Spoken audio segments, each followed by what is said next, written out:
Good morning students. बेटे modern विद्या मंदिर public school आपका बेटे लेसन 2 है तुलसीदास। तो तुलसीदास पर पहले जीवन परिचय उनका एक बार देख लेते हैं कि कौन थे तुलसीदास जी। तो उनका जीवन परिचय है कि गोस्वामी तुलसीदास हिंदी के सर्वश्रेष्ठ कवि माने जाते हैं। अत्यंत खेद का विषय है कि इनका जीवन वृत्तांत अभी तक अंधकारमय है। इसका कारण यह है कि इन्हें अपने इष्ट देव के सम्मुख निज व्यक्तित्व का प्रतिफलन प्रिय नहीं था। इनका जन्म सन 1532 में बांदा जिले के राजापुर नामक गांव में हुआ था। कुछ लोग इनका जन्म स्थान सोरों जिला एटा को भी मानते हैं। इनके पिता का नाम आत्माराम दुबे और माता का नाम तुलसी था। जनश्रुति के अनुसार इनका विवाह रत्नावली से हुआ था। इनका तारक नाम का पुत्र भी हुआ था जिसकी मृत्यु हो गई थी। तुलसी अपनी पत्नी के रूप गुण पर अत्यधिक आसक्त थे और इसलिए उन्हें इससे लाज न आवती आप के दौरे आयहु साथ मीठी भर्सना सुननी पड़ी थी। इसी भर्सना ने उनकी जीवन धारा को ही बदल दिया। इनके ज्ञान चक्षु खुल गए। इन्होंने बाबा नरहरिदास से दीक्षा प्राप्त की।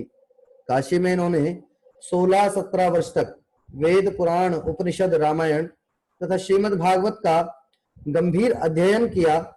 इनका देहांत सन 1623 में काशी में हुआ था। इनकी प्रमुख रचनाएं हैं।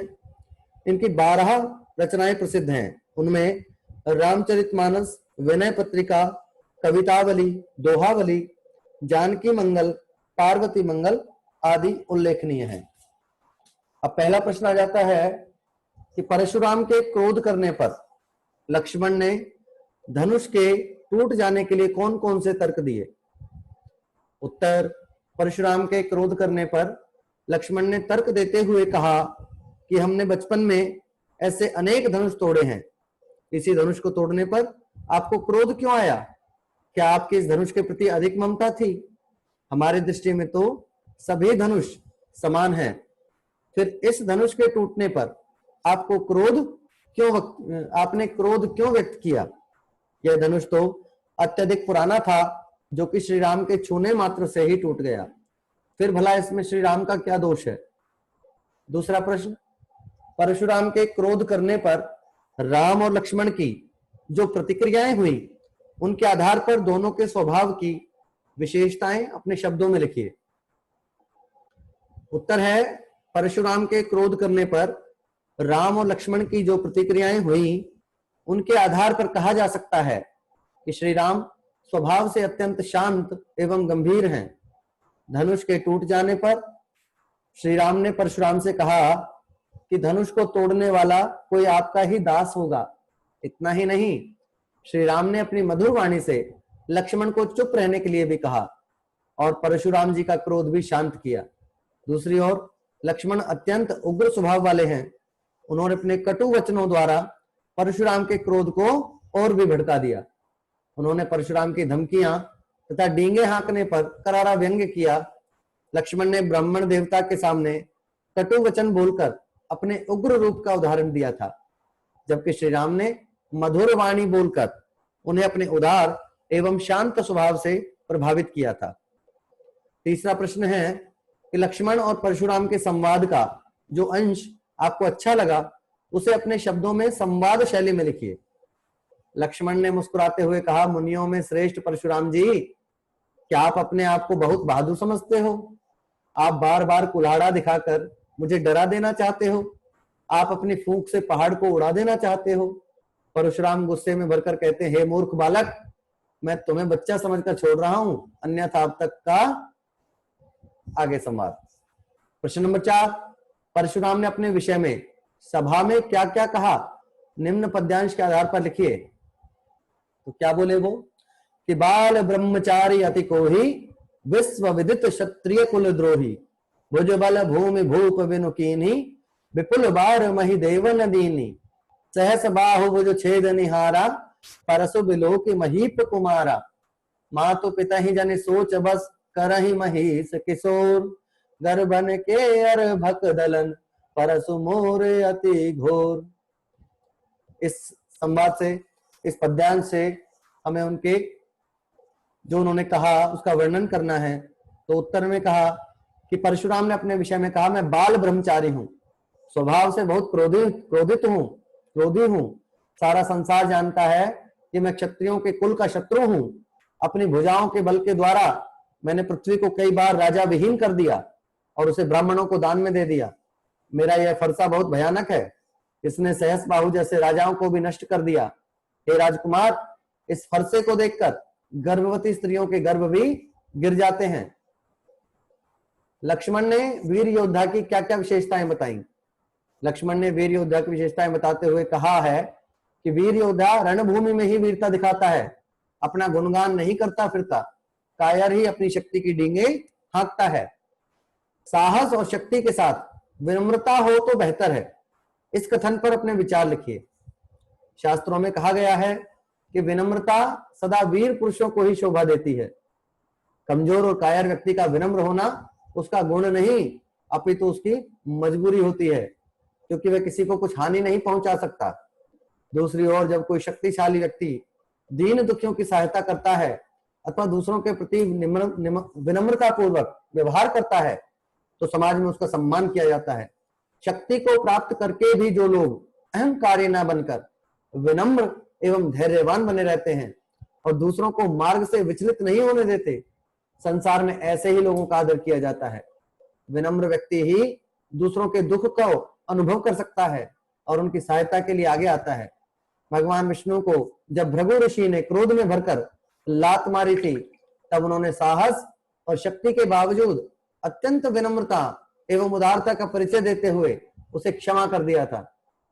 तभी से देवताओं में उनका सम्मान और भी बढ़ गया था। साहस और शक्ति के साथ साथ विनम्रता का गुण मनुष्य को सदा सम्मान दिलाता है और उसे सच्चे अर्थों में मनुष्य बनाता है। नेक्स्ट है बेटे, भाव स्पष्ट कीजिए। बेहसी लखन बोले मृदुबानी, अहो मुनीस महाभट मानी। पुनि पुनि मोहि देखाव कुठारो, चहत उड़ावन फूंकी पहारो। ये पहले का भाव है। इस पद में कवि ने बताया है कि लक्ष्मण परशुराम के वचनों पर हंसकर व्यंग्य कर रहा है, जिससे परशुराम का क्रोध बढ़ रहा है। लक्ष्मण ने परशुराम को बड़ा योद्धा कहकर और फूंक मारकर पहाड़ उड़ा देने की बात कहकर उन पर तीखा व्यंग्य किया है। कहने का तात्पर्य है कि गरज गरज कर अपनी वीरता का वर्णन करना व्यर्थ है। इससे कोई व्यक्ति वीर नहीं बन जाता। वीरता बखान करने का नहीं, अपितु कुछ कर दिखाने का गुण है। दूसरा दिया बेटे, यहाँ को मड़बतिया को नाही, जे तरजनी देखी मरी है जाही। देखे कुठार सरासन बाना, मैं कछु कहा सहित अभिमाना। तो इसका अर्थ है, इस पद में लक्ष्मण ने परशुराम की वेशभूषा पर व्यंग्य किया है। वे ब्राह्मण होते हुए भी ब्राह्मण के वेश में नहीं थे। लक्ष्मण ने इसीलिए कहा है कि हे मुनि जी, यदि आप योद्धा हैं तो हम भी कोई छुई मुई नहीं कि तर्जनी देखते ही मुरझा जाएंगे। कहने का भाव है कि लक्ष्मण भी योद्धा था। वे पुनः कहते हैं कि आपके धनुष्मान और कंधे पर कुल्हाड़ा देखकर ही आपको योद्धा समझकर मैंने अभिमान भरी बातें कह दी। यदि मुझे पता होता कि आप मुनि ज्ञानी हैं तो मैं ऐसा कदापि न करता। तीसरा, गाधे सुनो कह हृदय हसी, मुनि हरि अरे सूझ। अयमय खांड न ऊखमय, अजहु न बूझ अबूझ। इन पंक्तियों में विश्वामित्र ने परशुराम की अभिमान पूर्वक प्रकट की जाने वाली बातों को सुनकर उन पर व्यंग्य करते हुए ये शब्द कहे हैं कि मुनि जी को सर्वत्र हरा ही हरा दिखाई दे रहा है।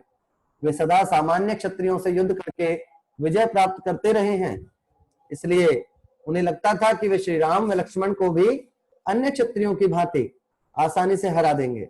किंतु ये साधारण क्षत्रिय नहीं है, ये गन्ने की खांड के समान नहीं थे, अपितु फौलाद के बने खांडा के समान थे। मुनि बेसमझ बनकर इनके प्रभाव को नहीं समझ रहे। आठवां प्रश्न बच्चे कि पाठ के आधार पर तुलसी के भाषा सौंदर्य का 10 पंक्तियों में वर्णन कीजिए। तो उत्तर है तुलसीदास ने अपने काव्य में ठेठ अवधी भाषा का सफल प्रयोग किया है। जो रामचरितमानस लिखा गया बेटे, ये अवधी भाषा में लिखा है। तुलसीदास कवि व भक्त होने के साथ साथ महान विद्वान भी थे। उन्होंने अपने काव्य में शुद्ध साहित्यिक भाषा का प्रयोग किया है। उन्होंने व्याकरण सम्मत भाषा का प्रयोग किया है। उनकी भाषा में कहीं शिथिलता दिखाई नहीं देती। उनकी काव्य वाक्य रचना व्याकरण की दृष्टि से शुद्ध एवं सफल है। तुलसीदास ने शब्द चयन विषयानुकूल किया है। तत्सम शब्दों के साथ साथ तद्भव व उर्दू फारसी शब्दों का प्रयोग भी किया है। लोक प्रचलित मुहावरों व लोकोक्तियों के सार्थक प्रयोग से तुलसीदास के काव्य की भाषा सारगर्भित बन पड़ी है। तुलसीदास ने प्रसंगानुकूल भाषा का प्रयोग किया है, इसलिए उनके काव्य की भाषा कहीं प्रसाद गुण संपन्न है तो कहीं ओजस्वी बन पड़ी है। उन्होंने इस बात का पूरा पूरा ध्यान रखा है कि किस शब्द का कहां और कैसे प्रयोग किया जाए। यही कारण है कि तुलसीदास के काव्यों की भाषा अत्यंत सफल एवं सार्थक सिद्ध हुई है। नवा प्रश्न है कि इस पूरे प्रसंग में व्यंग्य का अनूठा सौंदर्य है, उदाहरण के साथ स्पष्ट कीजिए। उत्तर में कहा कि प्रस्तुत पद के अध्ययन से पता चलता है कि लक्ष्मण के कथन में गहरा व्यंग्य छिपा हुआ है। व्यंग्य अर्थात ताना। लक्ष्मण परशुराम जी से कहते हैं कि बचपन में हमने कितने ही धनुष तोड़ डाले, तब तो आपको क्रोध नहीं आया। श्री राम ने तो इस धनुष को छुआ ही था कि यह टूट गया। परशुराम की डींगों को सुनकर लक्ष्मण पुनः कहते हैं कि हे मुनि, आप अपने आप को बड़ा भारी योद्धा समझते हो और फूंक मारकर पहाड़ उड़ाना चाहते हो। हम भी कोई कुम्हड़बतिया नहीं कि तर्जनी देखकर मुरझा जाएंगे। आपने ये धनुष बाण व्यर्थ ही धारण किए हुए हैं, क्योंकि आपका तो एक एक शब्द करोड़ों वज्रों के समान है। लक्ष्मण जी व्यंग्य करते हुए कहते हैं कि आपके रहते आपके यश का वर्णन भला कौन कर सकता है। शूरवीर तो युद्ध क्षेत्र में ही अपनी शक्ति का प्रदर्शन करते हैं तथा कायर अपनी शक्ति का बखान किया करते हैं। परशुराम के शील पर व्यंग्य करते हुए लक्ष्मण जी पुनः कहते हैं कि आपके शील को तो पूरा संसार जानता है, आप तो केवल अपने घर में ही शूरवीर बने फिरते हैं, आपका किसी योद्धा से पाला नहीं पड़ा। तो बेटे 9 क्वेश्चन है, आपको इनको याद करना है और टेस्ट के लिए आपको तैयार रहना है। आप अच्छे से इनको याद करें।